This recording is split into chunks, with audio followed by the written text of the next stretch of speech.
Meu irmão, é, esse caso, isso não ficou, esse registro, porque a gente conhece muito, né, a Operação Traíra, né? Acho que a Uhum. operação mais conhecida, né? Foi. A operação mais próxima desse contato, Uhum.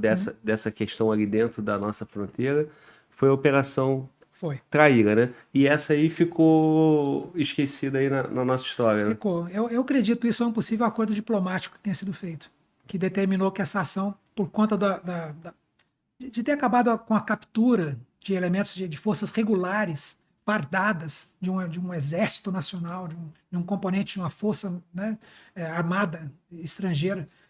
Se você olhar para um certo ângulo, isso pode denotar algum tipo de fraqueza, etc. E por essa razão, talvez tenha havido um acordo, olha, tipo assim, a gente libera os garimpeiros presos, mas essa ação morre aqui. E eu acho que isso aconteceu. Não sei dizer como foi a diplomacia, mas essa ação nunca foi divulgada e sempre foi guardada em nível de sigilo bastante elevado. Né? Hoje o sigilo já caiu, essa ação já não tem mais, não há grau de sigilo registrado para esse evento, tanto é que a gente pode conversar, mas é uma ação que ela impressionou bastante as autoridades brasileiras que souberam da ocorrência dela. Certo? Acho que foi bem interessante. Sim, e aí, diferenciando a Operação Traíra dessa, o, o que tem de grande mudança é porque a Olha, Operação Traíra teve de fato um contato. não, o Traíra foi uma ação muito heróica, tá certo? Eu diria assim, com riscos talvez maiores até, porque no Traíra ocorreram os tiroteios, ou Sim, seja, não houve a possibilidade de fazer alguém baixar a sua arma. E o Traíra foi uma ação que aconteceu provocada totalmente pelo elemento estrangeiro. A diferença do Traíra para a Operação Maturacá, que é essa que eu acabei de narrar, é que a Operação Maturacá foi contra, ela acabou sendo um combate de encontro contra uma força armada regular. Foi o Exército da Venezuela, como instituição de Estado, que entrou dentro do território brasileiro e aqui foi surpreendido por uma força brasileira. Tá certo? Então, uma ação de Estado. Já na Operação Traíra, o movimento que houve, que entrou no Brasil e que causou as baixas no Brasil, foi um movimento guerrilheiro.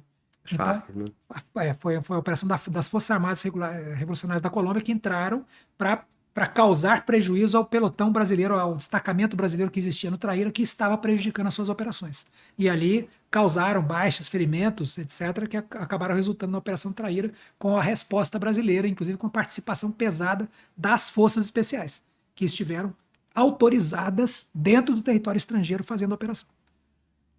Sim. Mas foi assim, eu diria que um nível de risco absurdo também, onde nós tivemos baixas, inclusive.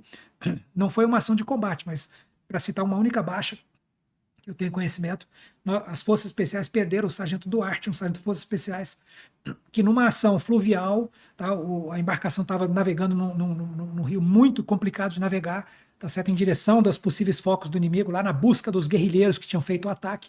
A embarcação virou, não sei dizer a circunstância exata. O Duarte, ele estava, além do fuzil, ele estava com muito equipamento, estava carregando muitos carregadores num colete que ele usava, e ele foi ao fundo do rio, e quando foi trazido de volta já tinha falecido afogado. Então, o Centro Duarte, que inclusive deu nome a pavilhões lá no Batalhão de Forças Especiais, no Camboatá, né? Ele faleceu nessa ação dentro do Traíra. Tá? Foi uma baixa muito lamentável, porque foi meu instrutor no curso de comandos, um elemento muito querido. Dos instrutores do curso de comandos, que costumam ser muito malvados, ele era um que era um pouco menos malvado, e a gente gostava muito dele. Teu Então, curso de comandos foi 88/1. 88. A Operação 88. Traíra foi 91, né? Foi, 91. Eu estava de instrutor na academia, já não estava nas Forças Especiais. Então eu acompanhei de longe pelo relato dos companheiros. Sim. Tinha informações mais privilegiadas, porque os companheiros eram os que estavam na operação. Soube da morte rapidamente, tudo, mas não tive oportunidade. Fui participar depois quando fui para a fronteira. A Operação Traíra, para a gente fazer um resumo aqui, contextualizar quem não sabe, até também para complementar o pouco que eu sei, tinha um destacamento, não é isso? E aí as Farc foram e deram uma emboscada ali. E Foram. quando chegou no momento do revezamento, estava destruído lá e tinha as baixas dos colegas, foi isso? As Farc entraram, fizeram um ataque contra o destacamento Traíra, que não chegava a ser um pelotão de fronteira, era um destacamento isolado, que era mantido por rodízio, né? O batalhão de onde eles eram originários fazia o rodízio da tropa periodicamente. Os guerrilheiros entraram e surpreenderam, conseguiram surpreender o destacamento. Quando você tem um pelotão de fronteira, o lema de um pelotão de fronteira do Exército Brasileiro é vida, combate e trabalho. Então você tem gente que está lá para cuidar de família, por exemplo, vida, tá certo? todos estão vivendo as três coisas. Você tem o trabalho, que alguém tem que, por exemplo, cultivar as hortaliças, alguém tem que fazer e você tem o combate. Então, num pelotão de fronteira, você tem uma estrutura que permite você dar uma atenção diferenciada para o combate. Quando você manda um destacamento menor, você tem menos poder de combate. Então, a quantidade de sentinelas diminui. Se você não tiver uma estrutura no terreno mais organizada, existe possibilidade de você ser até surpreendido com uma ação do inimigo. E foi o que aconteceu. Os guerrilheiros conseguiram surpreender a tropa brasileira, fizeram ali um estrago grande, tá certo? Não me lembro agora quantas mortes tiveram ali, quantas baixas, mas houve um estrago grande na tropa brasileira. Foi chegado ao conhecimento disso, que tinha havido esse estrago grande, esses elementos foram trazidos para dentro, para a sede do batalhão do qual eles eram originários. Aí uma tropa do batalhão inicialmente foi lá para rendê-los, e depois o exército brasileiro se mobilizou com um forte componente de operações especiais para poder fazer a tentativa de captura daqueles guerrilheiros, tá certo? Até como uma maneira de mostrar que não ficou impune, tá certo? Que a ação não ia ficar por aquilo mesmo, né? Porque senão poderia estimular ações posteriores iguais em toda a faixa de fronteira. Então o exército se fez presente com uma ação poderosa e conseguiu fazer capturas e até mesmo em combates de encontro, né? Ninguém foi lá para justiçar ninguém, ninguém matou ninguém desarmado nem nada, mas nos combates de encontro houveram feridos e mortos do outro lado também, tá certo? E aí houve uma resposta adequada para o nível de ação que tinha sido feito por uma força guerrilheira, que era combatida tanto por nós como pelo exército regular da Colômbia. Então, né, foi feito dessa maneira. Sim. E essa baixa do lado deles, ou melhor, esse momento que teve baixa foi só deles, né? Quando entrou nosso exército regular, Sim. sem ser emboscado como foi o destacamento. A exceção de um caso como esse do Duarte, que faleceu por uma questão de um naufrágio ali da embarcação onde ele estava, né? Uma infelicidade, né, durante uma ação de combate, mas que não foi por ação do inimigo.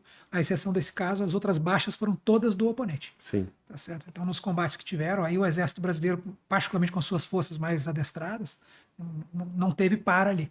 Tá certo? Foi aí as forças oponentes não conseguiram causar nenhum dano mais significativo. E mais uma vez o exército brasileiro se fez presente e mostrou sua força ali na nossa região de fronteira.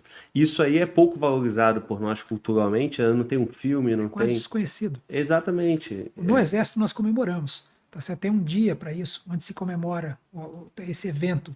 Não é comemora, gente, brasileiros morreram ali, tá certo? A gente não comemora isso, mas a gente lembra. É uma data que é lembrada pelo Exército Brasileiro. Lá no batalhão onde eles se originaram, tem um monumento que mostra em homenagem aos elementos que faleceram nessa ação. Então, e como eu falei, no batalhão de forças especiais, por exemplo, na época que estava no Camboatá, tinha um pavilhão inteiro que tinha o nome de Sargento Duarte pelo simples fato dele ter morrido na operação. Então, culto a essas pessoas são tratadas como heróis. Tá certo? E não sei ao certo, mas acredito que outras medalhas do Pacificador com Palma possivelmente foram distribuídas para aqueles elementos que participaram de maneira mais intensa desse tipo de ação. Sim, isso foi em 91, o teu caso foi em 93. 93. Então, esse momento aí, momento de tensão e de bastante evento. Começo da década de 90, sim.